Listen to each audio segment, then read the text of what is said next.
ఒక చదవండమ్మా. మేము తెలియచేసిన సమాచారం ఎవడు నమ్మెను? యెహోవా బాహువు ఎవనికి బయలుపరచబడెను? లేత మొక్కవలెను, ఎండిన భూమిలో మొలచిన మొక్కవలెను, అతడు ఆయన ఎదుట మొలిచెను. ఈ వాక్యాన్ని ధ్యానం చేస్తున్నాం. దేవుని యొక్క మాటలు సిలువ ప్రవచనం, సిలువ సమాచారం ఎవడు నమ్మెను? సిలువను గురించి లోకములో ఆనాటి కాలం నుంచి ఇప్పటి వరకు సిలువ సమాచారము ప్రకటన చేయబడుతూనే ఉంది, ప్రకటించబడుతూనే ఉంది. కానీ ఎవరు సిలువను పరిపూర్ణంగా అంగీకరించిన వారుగా లేరని ఈ ప్రవర్త మాట్లాడుతున్నారు.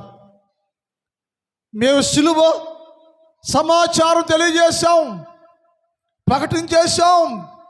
సిలువ వేయబడ్డ క్రీస్తు ప్రకటించాం. మేము యేసుక్రీస్తు ప్రభుల వారు సర్వలోకాన్ని రక్షించుకోవటానికి రక్షకుడుగా ఈ భూలోకానికి దిగి వస్తున్నారు, వచ్చారు అనే సమాచారాన్ని తెలియజేశాం. మేము మా రక్షకుడు మా కోసం వచ్చాడు, ఆయన ఎక్కడా అని వెతికి కనుగొన్న వారే లేరు అన్నాడు.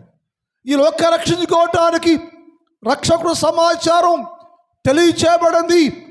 ఆయన యెషయా మొద్దు నుంచి చిగురుగా వచ్చాడు, చిగురించాడు. కానీ ఆ సమాచారాన్ని విన్నవారు, అనుసరించిన వారు ఎవరు లేరు. మూడో చెప్పుడైన సిలువ సమాచారాన్ని మేము ప్రకటన చేస్తున్నామయ్యో. ఆయన లేత మొక్క వలె ఆయన ముందు పెదిగాడు. పరలోక మహిమను విడిచిపెట్టి మానవులందరినీ కూడా బలపరచడానికి, బతికించడానికి, రక్షించుకోవటానికి, అందరి పాపాన్ని భరించడానికి, అందరి పాపాలు తీసివేసి పరిపూర్ణంగా చేయడానికి యేసుక్రీస్తు ప్రభుల వారు లేత మొక్క వలె భూలోకానికి వచ్చి ఆయన తండ్రి ఎదుట ఆయన పెదిగాడయ్యో, లేత మొక్కలాగా ఉన్నాడయ్యో. ఎవరయ్యా ఆయన అంటే ఆయన సిలువ వేయబడిన యేసుక్రీస్తు ప్రభుల వారు. ఎవరి లేత మొక్క? ఎందుకు వచ్చాడయ్య లేత మొక్కగా అంటే మనుషులందరి పాపములను పరిహరించి, పాపాలు తీసివేసి, పరిపూర్ణ పరిశుద్ధులుగా చేసి, పరిశుద్ధ స్థలము అనబడే యేసుక్రీస్తు ప్రభుల వారి యొక్క రాజ్య నివాసులుగా చేసి మనందరూ కూడా తనతో పాటు తానున్న స్థలములో నివసింప చేయటానికి ఆయన లేత మొక్క వలె సిలువను మోయుటకు వచ్చారయ్యా అనే సమాచారం తెలియచేయబడింది. కానీ ఈ సమాచారాన్ని ఏ మనుషులు అంగీకరించలేదని లేఖనాలు రాయబడింది. ఎవరు అంగీకరించారయ్యా? ఎవరు విన్నారయ్యా? ఎవరు ఆ సిలువ సమాచారాన్ని విని అంగీకరించి దాని ప్రకారం జీవించేవారు ఎక్కడున్నారయ్యా? ఏరయ్యా అని భక్తుడు మానవాళికి ప్రశ్న వేస్తూ ఉన్నాడు. ఈ వచ్చేటువంటి ఈ యొక్క లేత మొక్క గురించి మనం నేర్చుకుంటున్నాం. లేత మొక్క ఎలా ఉందా అంటే, ఒకటి అది పచ్చగా ఉందా నేర్చుకున్నాం. రెండోది పవిత్రముగా ఉంది. ఎందుకు పవిత్రంగా ఉన్నాయో? ఎందుకు పవిత్రం అంటే మనుషులందరూ, దేశము, ఇశ్రాయేలీలు మనుషులందరూ, దేశమంతా, మనుషులందరూ అపవిత్రులైపోయారు. మనిషి అపవిత్రం చెందాడు, మనస్సాక్షి అపవిత్రం చెందాడు, మనిషి శరీరం అపవిత్రం అయిపోయింది. ఈ మాట చూసిందుకు వెళ్దాం మనం. యోధాపత్రిక 1వ అధ్యాయం 8 చదువుదాం. యోధాపత్రిక 1వ అధ్యాయం. అటువలనే మనుషులందరూ కళ్ళగంటున్నారంట. ఏమని? నేను పరిశుద్ధం, నేను పవిత్రం, నేను భక్తుడి, నేను ప్రార్థనాపరుడి, నేను సువాసిని అనుకుని ఎవరికి వారు కళ్ళగానే భ్రమలోనే ఉన్నారు. కానీ వాస్తవికంగా నా అంతరంగము, నా శరీరము యేసు ప్రభు దృష్టిలో పరిశుద్ధంగా ఉందా, పవిత్రంగా ఉందా, అపవిత్రంగా ఉందా అని ఎరగని వారిగా ఉన్నారు. ఎవరికి వారు నేను పవిత్రుడు కావడానికి ఏం చేయాలయ్యా, పవిత్రుడు కావడానికి ఏం చేయాలి, ఇలా చేస్తే నేను పవిత్రుడు చేయబడాలనుకుంటున్నాను, కానీ నేను పవిత్రుడు కావటానికి కేవలము యేసు క్రీస్తు ప్రభు యొక్క కలవర శిలువ తప్ప ఏది నన్ను పవిత్రం చేయలేదని గ్రహించలేక ఎవరికి వారు అపవిత్రులుగా విడిపోయారయ్యా. అందరూ అనేక కళ్ళగంటూ ఉండెను. శరీరము ఏంటంటే శరీరము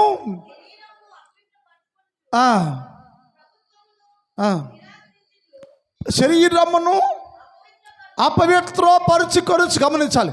రాత్రి ఏం చెప్పా అంటే దేశము అపవిత్రం అయిపోయింది, ఇశ్రాయేలీయులు యూదా జనాంగం అపవిత్రులుగా ఉన్నారు. ఇప్పుడు మనిషి రాత్రి అయిపోయింటే మనస్సాక్షి మనిషి అపవిత్రం అయిపోయింది. ఇప్పుడు అన్నాడు శరీరాన్ని కళ్ళగనే భ్రమలోనే ఉండడు కానీ మనుషుడు అపవిత్రుండేను, అపవిత్రమైన జీవితం లోపల ఉంది అని గ్రహించటల్లా ఎవడకి వాడు నేను వెరీ గుడ్ 100 మార్కులు అనుకుంటున్నాడు తప్ప నుంచి నా లోపట నా శరీరం అంతా అపవిత్రంగానే ఉంది. అయితే యేసయ్యన్నాడు నీ శరీరం అపవిత్రమైపోయింది, నీ మనస్సు అపవిత్రమైపోయింది, నీ మనస్సాక్షి అపవిత్రమైపోయింది. నువ్వు అనుకుంటున్నావు కానీ నువ్వు కళ్ళకనే భ్రమలో ఉన్నా కానీ నువ్వు పవిత్రుడు కాదు నీకు నువ్వే బ్రహ్మపత్రం వెర్రిగుడ్ అనుకుంటున్నా వెర్రిగుడ్ అని నీకున్న అపవిత్రత పోగొట్టుకోవడానికి ఎక్కడెక్కడ తిరుగుతున్నావు నువ్వు. ఎవడో నీకున్న అపవిత్ర జీవితాన్ని నీ శరీరానికి నీ మనసుకు నీకు ఉన్న అపవిత్రము పోగొట్టే శక్తి కలిగిన ఏ మనుషుడు లేడు, ఒక యేసుక్రీస్తు ప్రభుల వారు మాత్రమే. ఆయన నమ్ము, ఆయన వద్దకు వెళ్ళు, ఆయనతో ఉండు, ఆయన కొరకు జీవించు. ఆయన నీ శరీరానికి ఉన్న అపవిత్ర అంతటిని తీసివేసి పవిత్రం చేయటానికి లేత మొక్కగా వచ్చి ఆయన పవిత్రుడిగా ఉండెను అనే విషయాన్ని రాత్రి కాలం మనం ధ్యానం చేశాం. క్రైస్తవులారా, శిలువ ధ్యానం చేస్తున్న వారులారా, మరి నీవు నీ మనస్సాక్షి, నీ మనస్సు, నీ శరీరం పవిత్రంగా ఉందా, అపవిత్రంగా ఉందా? నువ్వు అనుకోవచ్చు, వెరీ గుడ్ అనుకుంటావు. ఇప్పుడు యేసయ్య దృష్టి ఎలా ఉండవు నీవు? యేసయ్య ఎలా ఉండాను? యేసయ్య అన్నాడు లోకమంతా పవిత్రం, దేశమంతా పవిత్రం, మనుషులందరూ అపవిత్రం. ఈ అపవిత్రమైన లోకాన్ని పవిత్రంగా చేయటానికి నేను వచ్చానయ్యా.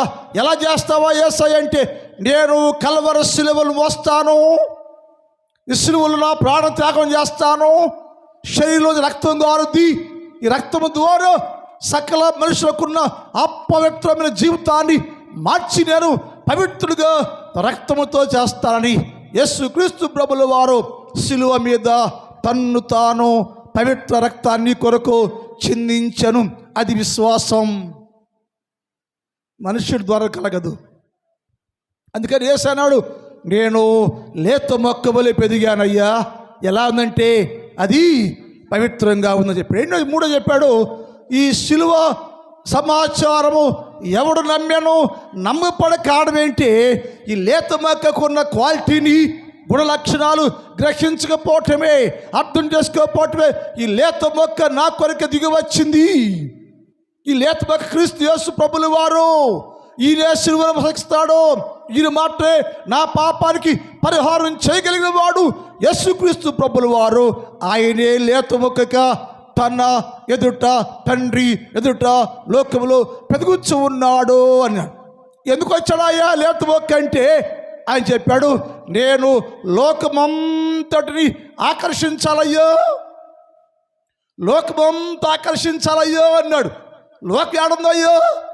లోకం ఎక్కడుందయ్యో? ఈ లోకం నీదే కదా, లోకం నాదే. కానీ ఈ లోకాధికారి అనేవాడు పరలోకములో నుంచి పడవేయబడ్డాడు. వాడొచ్చి లోకమంతా తీసుకెళ్ళిపోయాడు. మానవులందరూ, యూదులంతా, యూదా జాతంతా నా బిడ్డలు, నా నామము కలిగిన వారే, నా స్వజనులే ఆ సాతానుతో వెళ్ళిపోయారయ్యా. వాడు మనుషులందరినీ ఆకర్షించేశాడు. మనుషులందరూ ఆకర్షించేసి అందరినీ విగ్రహారాధికులుగాను బయలు దేవత పూజలు చేసే వారిగా మార్చేశాడయ్యా. నా ప్రజలందరినీ ఆకర్షించేశాడు. ఇప్పుడు నన్ను విడిచి బయలును ప్రేమించి బయలు పూజలో ఉండి సాతానుతో ఉంటున్న నా ప్రజలందరినీ నేను ఆకర్షించుకోవాలి, తేవాలి మరలా. అందుకే నేను భూలోకములో అయ్యా, అందుకే నేను భూలోకములో లేత మొక్కవలే నా తండ్రి ఎదుట పెరుగుచున్నాను. ఏం చేస్తావంటే నీ లేత మొక్క ఆకర్షణీయంగా ఉండేను. ఈ లేత మొక్క ఒంటరిగా ఉంది, లోకములోనే ఉంది, అనేకులు ఆకర్షిస్తూ ఉంది, అనేకులు ఆకర్షిస్తూ ఉంది. వచ్చేవారు పోయేవారు లేత మొక్క అనబడే యేసు క్రీస్తు ప్రభువును చూస్తుంటే ఆయన దాటి ఈ మొక్కను దాటి బయటికి వెళ్ళలేకపోతున్నారు. ఏదో ఆకర్షణ ఉంది. ఆయన ఏంటంటే ఈ లేత మొక్క అనబడే యేసు క్రీస్తు ప్రభులో ఆకర్షణ శక్తి ఉంది. ఆకర్షిస్తున్నాడు ఆయన. అపవాది ఆకర్షించి ప్రజలందరినీ వెనక్కి ఆకర్షణ చేస్తున్నాడు. అందుకు ఉదాహరణ అర్థమాటకి ఇశ్రాయేలు అందరినీ అపవాది ఆకర్షించేశాడు. ఇశ్రాయేలీలు ఎవరయ్యా అంటే స్వజనులు, దేవుని పేరు పెట్టబడిన వారు. దేవునితోనే ఉండాలి, దేవునిలాగే ఉండాలి, దేవునితోనే ఉండాలి. కానీ వాళ్ళు మనుషులు నమ్మారు, దేవుడు నమ్మలేదు. అందుకని మనుషులు ఎక్కడ రమ్మంటే వెళ్ళిపోతున్నారు. ఎక్కడి నుంచి అయ్యా? యెరూషలేములో నుంచి, దేవుని ఇంటిలో నుంచి. మనుషులు నమ్మితే, మనుషులు రమ్మంటే, ఎవరు రమ్మంటే వాళ్ళకి వెళ్ళిపోతారు. ఏమైందంటే స్థిరమైన విశ్వాసం లేదు వారిలో. క్రీస్తు యేసు ప్రభుని వారి దేవుడు అనబడే యెహోవా మీద పరిపూర్ణ స్థిరమైన భక్తి మనస్సు లేదు వాళ్ళకి. మనుషులే నమ్మారు, వెళ్ళిపోతున్నారు. వెళ్ళిపోయారు, అయ్యి చాలా వెళ్ళిపోయారు. అది చూశాడు ఆయన. అంటే హోషేయ గ్రంథం 2వ అధ్యాయం 13-14 చూద్దాం. హోషేయ గ్రంథం. అమ్మా, అది నన్ను మర్చిపోయిందంటే ఎవరిని? దేవుడు అని నన్ను మర్చిపోయింది. మరి నన్ను మర్చిపోయి ఎవరు నమ్మింది అయ్యా? నన్ను మర్చిపోయి ఎవరు నమ్మింది? మనిషిని నమ్మింది. మనిషిని నమ్మింది. లోకంలో ఏ మనిషి అయినా నీకేం చేయగలడా? వాళ్ళకి ఏం కావాలి? సూచక్రియలు కావాలి, అద్భుతాలు కావాలి, గొప్ప కార్యం కావాలి.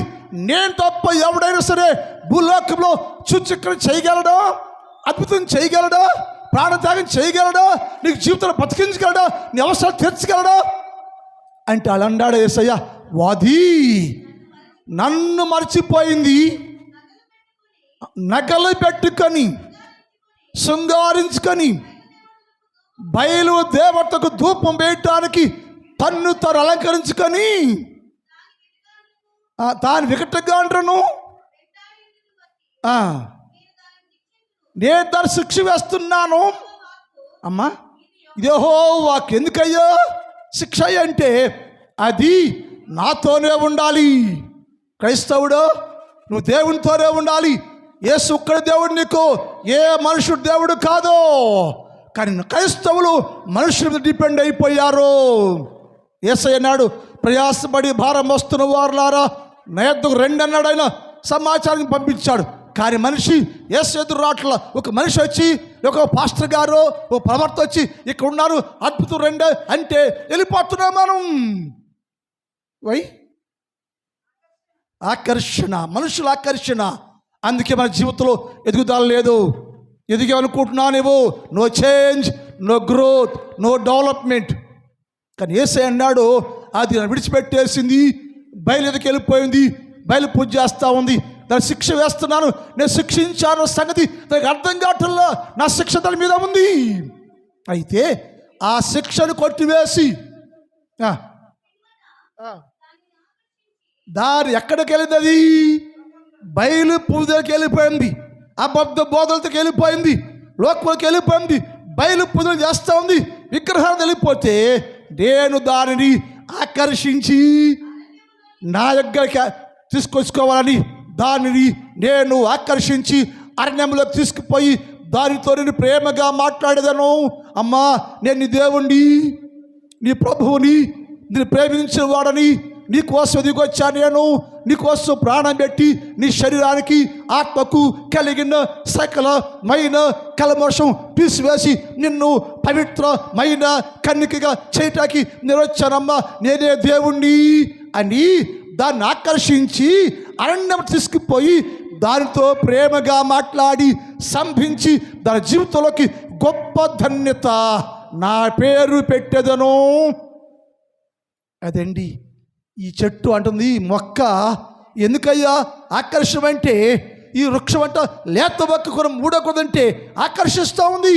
ఎవరినయ్యా ఆకర్షిస్తున్నావు అంటే, యేసుక్రీస్తు ప్రభు విడిచిపెట్టేసి బయటికి వెళ్ళిందే, లోకంలోకి వెళ్ళిపోయి పడిపోయిన ప్రతి మనుషుని ఆకర్షించి తెచ్చి ప్రేమగా మాట్లాడి నేనే దేవుడను, నేనే సిలువ వేయబడుతున్నాను, నీ పాపను భరిస్తాను నేను, నీ క్షమిస్తాను నేను, రా అని చెప్పి జరిగిపోయిన మనిషికి ప్రేమతో మాట్లాడి కింద అంటాడు, దానికి ఆ పేరు తీసివేసి బయలు అనే పేరు తీసి మార్చి వేసి నా పేరుతో దాన్ని పెట్టి స్థిరపరిచి ఇంకెన్నడూ నా ప్రేమలో నుంచి బయటికి పోకుండా ఆకర్షించి దాన్ని బాగు చేస్తారని చెప్పి అక్కడ రాయబడి ఉంటుంది. పిల్లలారా, రాత్రి కాలంలో ఆలోచించారు, ఆ చెట్టుకి ఏంటంటే ఆకర్షణ ఏముంది, లేత మొక్కకున్న మూడో గుణం అంటే ఆకర్షణ. క్రీస్తు యేసు ప్రభులు ఆకర్షిస్తూ ఉంటే చాలామంది ఈ ఆకర్షణకు ఆకర్షించబడి వచ్చేస్తూ ఉన్నారు. ముందేమో ఇశ్రాయేల్తో మాట్లాడాడు, వాళ్ళు వచ్చేస్తున్నారు. తర్వాత ఏమో లోకంలో ఉన్న అందరితో మాట్లాడుతుంటే, ఎవరితో మాట్లాడుతుంటే వారు యేసుక్రీస్తు ప్రభుతోకి మాటకు, వాక్యానికి, ప్రార్థనకి ఆకర్షించబడి వచ్చేస్తున్నారు. 2, 4, 10 మంది, 100 మంది, 3000 మంది ఇలా ఆకర్షించి వచ్చేస్తున్నారు. ఇప్పుడు శాస్త్రులు, పరిసయ్యులు గుంపు ఉంది.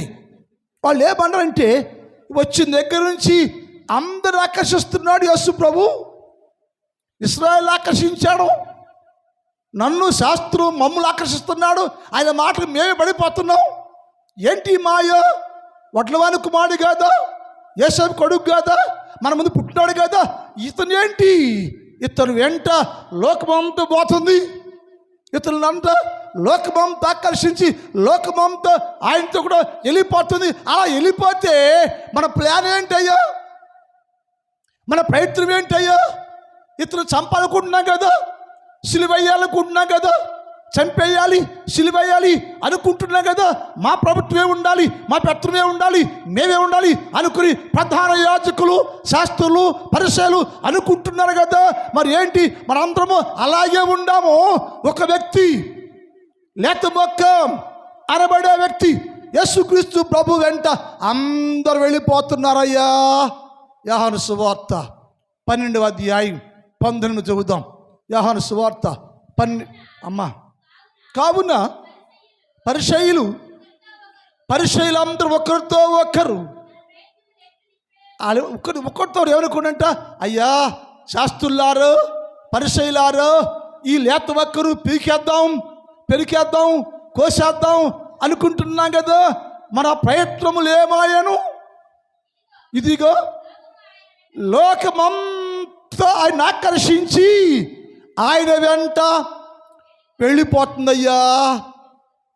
లోకమంతా ఆకర్షించేస్తుందయ్యా. ఈ లేత మొక్కనయ్యా లోకమంతా ఆకర్షిస్తుంది. ఏంటయ్యా అంటే, ఆయనలో ఆకర్షణ శక్తి ఉండను. ఏంటయ్యా ఆయనకున్న ఆకర్షణ శక్తి? ఆయన పరిశుద్ధుడు, దేవుడు కోసం, నీ కోసం ప్రాణము పెట్టకు వచ్చిన యేసుక్రీస్తు ప్రభు, ఆయనకి ఆకర్షణ శక్తి ఉందయ్యా. లోకమంతా ఆయన ఆకర్షించేస్తుంటే మనం వేడిపోతున్నా, నువ్వు ఏడగిపోతున్నా, దేన్ని ఆకర్షిస్తున్నా? నువ్వు ఈ ఆకర్షణ దేశంలో తిరుగుతున్నావా? ఎక్కడ నీ జీవితం? ఎందుకు మారలా? ఎందుకు మాటల్లో? నీ బతుకని దేశానికి పాదాలకు ఎందుకు ముట్టల్లో? మనుషుల ఎదురు పెడుతున్న జీవితాన్ని తీసుకెళ్ళి నువ్వు. యేసయ్య అన్నాడు, అలానే శాస్త్రులు అండి, అయ్యా మన ప్రయత్నం విఫలమైపోవాల్సిందేనా, మన ప్లాన్ అంతా పాడైపోవాల్సిందేనా? ఈ లేత మొక్క పీకేద్దాం అనుకున్నాం కదా, లేత మొక్క అనబడే యేసుక్రీస్తు ప్రభుని చంపేద్దాం అనుకున్నాం కదా, ఇలా లోకమంతా ఆయన వెంట వెళ్ళిపోతుంది అన్నాడు. ఆయన యేసయ్య అన్నాడు, ఆ గుణం ఎరిగి యేసయ్య మాట్లాడు, శాస్త్రులారా పరిసయ్యులారా, ఎందుకు మీరు సణుక్కుంటున్నారో నా విషయమై? ఎందుకు మీరు అందరూ నేను ఆకర్షిస్తున్నాను, అందరూ నాతో వచ్చేస్తున్నారు, లోకమంతా నన్ను వెంబడిస్తూ ఉంది అని ఎందుకు అనుకుంటున్నారు మీరు? నేను ఏం చేయలేదే, నా తండ్రి గురించి మాట్లాడుతున్నా, నా రాజ్యం గురించి మాట్లాడుతున్నా, నీ పాపాన్ని చూపిస్తున్నా, నీ పాపాన్ని తీసివేయడానికి వచ్చాను నేనేం చేయలేదే అంటాడు. చూద్దామాట యోహాను సువార్త 6:44. యోహాను 6:44. నన్ను పంపిన తండ్రి ఏంటంట, నేను ఆకర్షించలయ్యో, ఎవరికి మాయమాడి చెప్పలే. నేను నా దగ్గరికి వస్తే డబ్బులు ఇస్తా, నా దగ్గరికి వస్తే స్వస్థపరుస్తా, నా దగ్గరికి వస్తే పాశ్చాపిస్తా, నా దగ్గరికి వస్తే అద్భుతం చేస్తా, నా దగ్గరికి వస్తే పరిశుద్ధాత్మతనే మాటలేం చెప్పలే. నేను ఏం చెప్పాడయ్యా? సువార్త చెప్తున్నాడంట. అన్నాడు, నేనేం చేయలయ్యా, నన్ను పంపాడు నా తండ్రి. ఎందుకంటే లోకములోకి వెళ్ళి ప్రతి పాపాన్ని భరించాలి నువ్వు, పాపాన్ని భరించాలి నువ్వు, పాపం భరించాలి. మరి అందరి పాపాలు కొరకు కలవరస్సులో చనిపోవాలి నువ్వు, మరి పాపాలు విడిపించాలి అని నా తండ్రి నన్ను లోకములోకి లేత మొక్క వల్లే పంపించాడయ్యా. ఏ తండ్రి పంపించాడో ఆ తండ్రే అందరినీ నా దగ్గరికి ఆకర్షిస్తున్నాడయ్యా.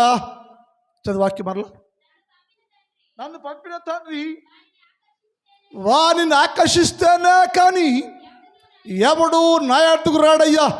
ఆకర్షించావంటే, వస్తున్నానంటే నా తండ్రి నన్ను ఆకర్షిస్తాడయ్యా. ఆకర్షించి చెబితే వారందరూ నా చుట్టూ ఉంటున్నారయ్యా. ఎందుకంటే వారి కోసం వచ్చాను నేను. ఎవడు నన్ను ఆకర్షించాడో ఆకర్షించలేదో వారందరి పాపాలు క్షమించాలి నేను, వారి పాపాలు పరిహారం చేయాలి నేను, వారి పాపాలు తీసివేయాలి నేను, వారి పాపాలు భరించాలి నేను, వారి పాపాలు తీసివేసి సర్వలోకానికి విముక్తి కలుగు చేయాలయ్యా. ఆ సిలువలో నేను ప్రాణ త్యాగం చేటుకు వచ్చాను కాబట్టి అందరూ నన్ను చూస్తున్నారయ్యా, ఆకర్షించారయ్యా, ఆకర్షిస్తున్నారు. అయితే ఒక మాట అయ్యా, ఎవడు నా చేత ఆకర్షించబడతాడో, నిజంగా ఒక వ్యక్తి నా వలన, నా తండ్రి వలన బోధించే బోధ వలన రక్షణ పొంది, మనసు పొంది, ప్రార్థనలో ఉండి, వాక్యలో ఉండి నా ద్వారా ఆకర్షించబడతాడు. నిజంగా నా ద్వారా ఆకర్షించబడితే, నన్ను ధరించుకుంటే, నన్ను కలిగి ఉంటే నా దగ్గరే ఉంటాడయ్యా, నా దగ్గరే ఉంటాడయ్యా, నా కాడే ఉంటాడు. మనం ఒకసారి వెళ్తున్నావంటే something is there, something is wrong. Walking వినాలి మనం. సొంత సిద్ధాంతాలు ఏమదంట అనుకున్నావు నువ్వు. ఎంతవరకు అహంకారం? యేసయ్య అన్నాడు, ఒక్కడు నా చేత ఆకర్షించబడితే, నా తండ్రి చేత ఆకర్షించబడితే, ఈయనే సిలువేయబడ క్రీస్తునే, సిలువేయబడితే ఈయనే. ఇది సిలువ సమాచారం. నా పాపం భరించి, నా పాపాలు భరించి, నా పాపాల కొరకే సిలువ వేయబడ్డ యేసుక్రీస్తు ప్రభు ఈయనే అని నీవు యేసుక్రీస్తు ప్రభుకి ఆకర్షించబడితే ఆయన దగ్గరే ఉంటావు. యోహాను సువార్త 12:26 చదువుదాం. యోహాను సువార్త 12:26. ఒకడు నన్ను ప్రేమిస్తే, ఆకర్షించాలని ఏం కావాలి? అదేలే, యేసు ప్రభువుని సేవించడానికి ఏం కావాలి? యేసు ప్రభువు సేవించాలి, ఏం కావాలి? రక్షకుడు అని గ్రహించాలి నువ్వు. ఈయనే దేవుడు గ్రహించాలి నువ్వు. అప్పుడే హృదయపూర్వక సేవిస్తావు నువ్వు. ఒక్కడిని సేవించినట్లయితే నన్ను వెంబడించాలి, నన్ను గమనించాలి. ఒక్కడు నన్ను సేవించినట్లయితే వాడు నన్ను వెంబడించలేను. అప్పుడు నేను ఎక్కడ ఉందునో అక్కడ వాడు ఉంటాడు. ఎవడుంటాడు? నిజంగా క్రీస్తు యేసు ప్రభువుని ధరించుకున్నవారు, నిజంగా మారిన వాళ్ళు. యేసుక్రీస్తు రక్తంలో కడగబడ్డాను నేను. యేసు ప్రభు నా పాపం కొరకు కలవరస్సులో ప్రాణం పెట్టాడు. ఎవడు పెట్టలేదయ్యో, ఆయనే దేవుడని యేసుక్రీస్తు ప్రభు నిజంగా నమ్మినవాడు. నేను ఎక్కడుంటాను? వాడు అక్కడ ఉంటాడు. ఎలా? ఒకడు నన్ను సేవిస్తే నా తండ్రి వారి ఘనపరచును, వాడు నేను ఒక చోట ఉంటాం. ఎలా? ఆకర్షించబడ్డాను. ఆ నిజంగా నమ్మాడో, నేతకొచ్చాడో, నన్ను ధరించుకున్నాడో, నా వాక్యంలో ఉన్నాడు, నా వాక్యంలో బతుకుతున్నాడు కాబట్టి వాడు నన్ను సేవిస్తాడు. నన్ను సేవించేవాడు, నన్ను ప్రేమించేవాడు నేను ఎక్కడుంటే అక్కడే ఉంటాడు. మీతో కలిసే ఉంటాం. ఉంటున్నావా? ఇలా ఎక్కడ ఉంటే రేపు ఇంకో చోట, ఎల్లుండి ఇంకో చోట, అక్కడక్కడ కలుపుతున్న కాలమాత్రం బతుకుంది అక్కడ కలపటమే. అసలు దగ్గర ఎక్కడున్నావు? అసలు దగ్గర చావైనా, బ్రతుకైనా, హింసైనా, ఖడ్గమైన, నష్టమైన, లాస్ అయినా ఏమి లేకపోయినా సరే ఆయన దగ్గరే ఉండాలి నువ్వు. ఆయనతోనే ఉండాలి నువ్వు. నిజంగా ఆకర్షించబడితే యేసుక్రీస్తు శిలువ రక్తం కడగబడితే, ఏ రక్తము నిన్ను కడిగిందో, ఏ రక్తం నీకు మార్చిందో, ఏ శిలువ నీకోసం ప్రాణం పెట్టిందో ఆ శిలువనే చూస్తూ శిలువ దగ్గరే ఉండాలి నువ్వు. దాటావు నువ్వు అంటే నీ జీవితంలో శిలువ విలువ తెలియదు అన్నమాట. శిలువ అంటే గౌరవం, వాక్యం గౌరవం లేదు నీకు. అది వాక్యం అంటుంది, ఒక్కడు నా చేత ఆకర్షించబడితే. ఇదే మాట ఇలా అడిగారు యోహాను గారు. అయ్యా మరి యేసుప్రభు అంటయ్యా వచ్చాడయ్యా, ఆయన అందరూ వెళ్ళిపోతారయ్యా, మరి ఈ సంగతి ఏంటి అన్నారు. యోహాను దగ్గరికి శిష్యులు అడిగారు, ఈ యేసయ్య అంటయ్యా లేత మొక్క అంటయ్యా, అక్కడ ఉందయ్యా ఒక మొక్క, అందరూ వెళ్ళిపోతున్నారు, ఆయన ఇట్లా మాట్లాడుతున్నాడు. ఆయన ఎవడైనా నన్ను కలిగి ఉంటే నా దగ్గరే ఉంటా అంటున్నాడు. అయ్యో ఈ సంగతి ఏంటయ్యా అన్నారు. బాప్తిస్మ ఇచ్చే యోహానుకి వెళ్ళి కొంతమంది ప్రజలు, యోహాను చెప్పాడు, ఏంటి కొత్త ఏం కాదు కదా, ఆ తండ్రి చెప్పలేదా, ప్రవర్తన ప్రవర్తించలేదా, ప్రవర్తన శిలువ సమాచారం తెలియచేయలేదా, దాన్ని మీరు ఎందుకు నమ్మటం లేదయ్యా? ప్రవర్తనలు శిలువ సమాచారం తెలియపరచాలి కదా, ఎందుకు నమ్మటం లేదు? మీరు నమ్మండి అన్నాడు. యోహాను సువార్త 3:26 చదువుదాం, టైం అయిపోయింది. యోహాను సువార్త 3:26. కనుక వారు బోధకుడా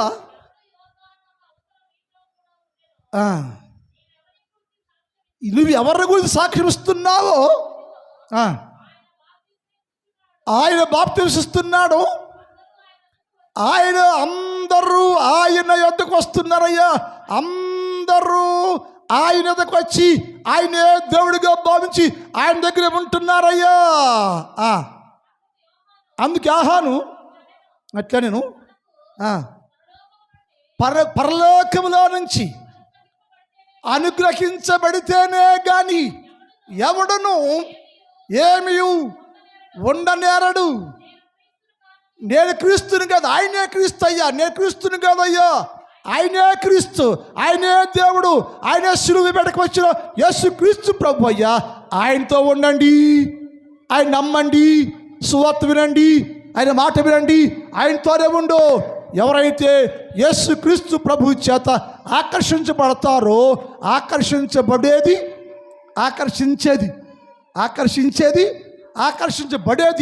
ఒకే చోట ఉంటాయి, కలిసే ఉంటాయి.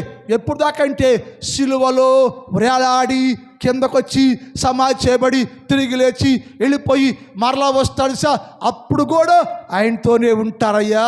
కనుక మీరు ఏం చేయంటే క్రీస్తు యేసు అనబడే లేత మొక్క గొడవ ఏంటంటే ఆకర్షించిందయ్యా, లోకమంతడు ఆకర్షించింది. ఎందుకంటే నిన్ను ప్రేమించి, నిన్ను స్నేహించి, నీ జీవితాలు మార్చి నీ ఎప్పుడు ఆయనతోనే ఉండాలి, ఆయన దగ్గర ఉండాలి. నీ కొరకు ఆయన కలవరి శిలువలో రక్తాన్ని కార్చి నిన్ను పవిత్రపరిచి తన సొత్తుగా చేసుకొనెను. ప్రార్థన టైం అయిపోయింది. మా తండ్రి, నీ పాదములకు వందనాలు. పరిశుద్ధుడవైన దేవా, శిలువ సమాచారం ఎవడు నమ్మెను? నమ్మలేదు ప్రభువా. ఇప్పటికి నమ్మకుండానే మనుషుల్ని నమ్మాం ప్రభువా, అద్భుతాలు నమ్మాం తండ్రి, లోకాన్ని నమ్మాం ప్రభువా, బయలు నమ్మాం తండ్రి. అలాంటి మా కోసమయ్యో మీరు వచ్చారు, శిలువలో నీ ప్రాణ త్యాగం చేశారు తండ్రి, ప్రాణం పెట్టా ప్రభువా. రక్తాలు పక్షించా ప్రభువా, ఆ దినములను జ్ఞాపం చేసుకుంటున్నాం తండ్రి. ఈ సిలువ నా కోసమే, నా పాపం కోసమే నన్ను బతికించుకొని నేను చిరకాలము ఆయన పాదాల దగ్గర ఉండాలని నా కోసమే రక్తంలో కడిగి పరిశుద్ధపరచాడు చెప్పా ప్రభువా. ఆ దేవుడా, నిన్ను వెంబడించేవారుగా మేము ఉంటే సహాయం చేయండి.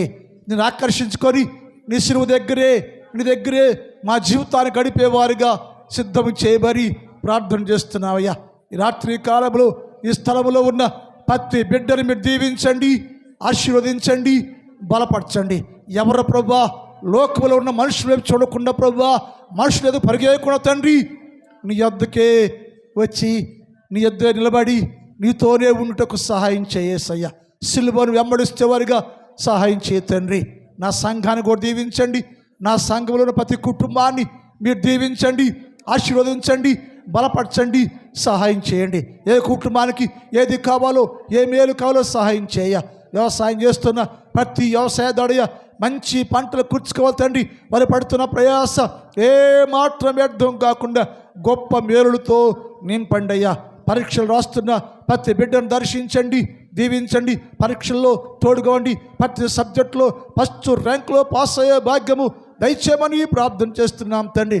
సంఘంలో చాలామంది బలహీనంగా ఉన్నారయ్యా, చెప్పుకోలేకున్నారు తండ్రి.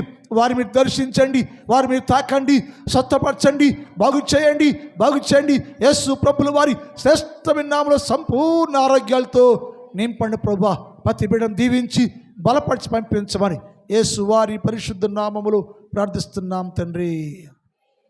ఆమేన్. అందరూ లేచి నిలబడదామండి.